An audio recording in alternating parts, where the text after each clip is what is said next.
Hey guys, welcome back with me again in this channel.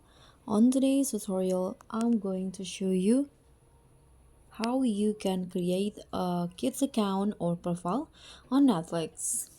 So if you have a shared account of Netflix and you want to create a profile specifically for your children, you need to create a kids profile so that it will provide them kids friendly shows and movies, and this is how you can create one.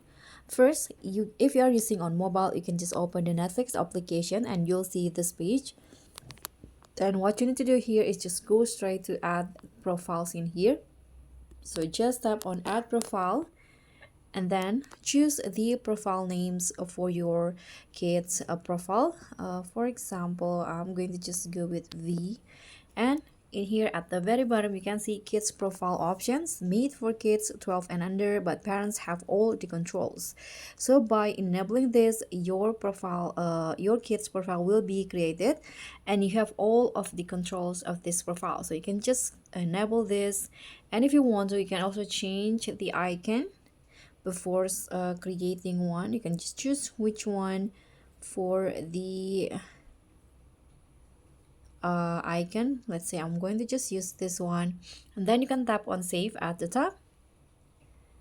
And you guys can see here, this is the kids profile. It will be labeled as kids, and if you want to make a further adjustment of this profile, you can tap on this pencil icon at the top right corner. Tap on the profile that you want to edit.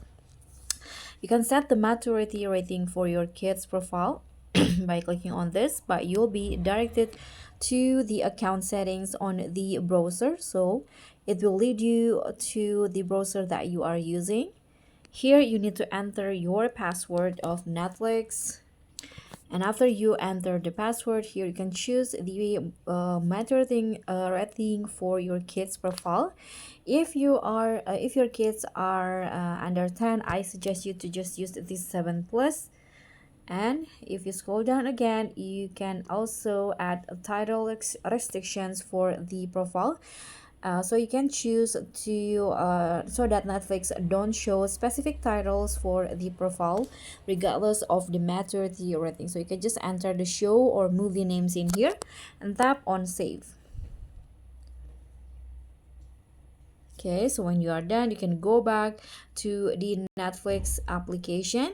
Here you can also add a profile lock so that when they want to enter the profile, they need to enter a profile lock first, a 4-digit pin, so you can be more sure of the movies that they are watching. You can also set the display language, audio, subtitles, and also the autoplay. So I'm going to just turn this off so that my kids won't watch shows again and again and reach their limited time. So that's all for me. Thank you so much for watching. Don't forget to like, comment, and subscribe. Also click on thanks. Bye.